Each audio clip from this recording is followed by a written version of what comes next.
Ang mga gulay ni Juan. Sa isang maliit at masayang barangay sa Siaton, may isang batang lalaki na nangangalang Juan. Si Juan ay kilala sa buong barangay bilang masipag at matulungin sa kanyang kapwa. Sa kabila ng kahirapan, laging may ngiti si Juan sa kanyang labi at handang magbigay ng tulong kahit sino. Isang araw, habang si Juan ay naglalakad sa ilalim ng mainit na araw, nakita niya ang isang matandang lalaki na tila nahihirapan sa pagdala ng maraming kahon.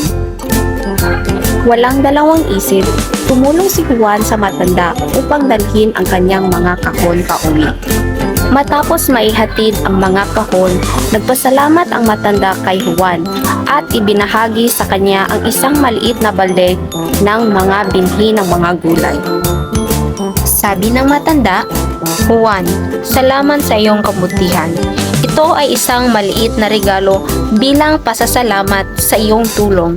Alagaan mo ito at sana ito ay magbigay sa iyo ng masaganang ani." Masaya at nagpapasalamat si Juan sa regalo ng matanda. Sa pag-uwi, agad niyang itinanim ang mga binhi sa maliit na bakuran ng kanilang tahanan. Araw-araw, alagaan ni Juan ang mga halaman at patuloy na nagdarasal na magkaroon ito ng magandang ani.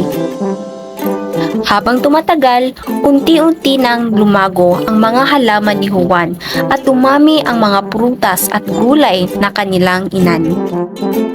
Sa bawat ani, hindi nakakalimutan ni Juan na magbigay pasalamat at magbahagi sa mga nangangailangan sa kanilang barangay.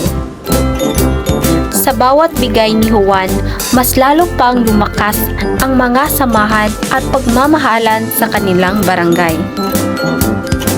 Naging inspirasyon si Juan sa kanyang kabutihan at pagmamalasakit sa kapwa.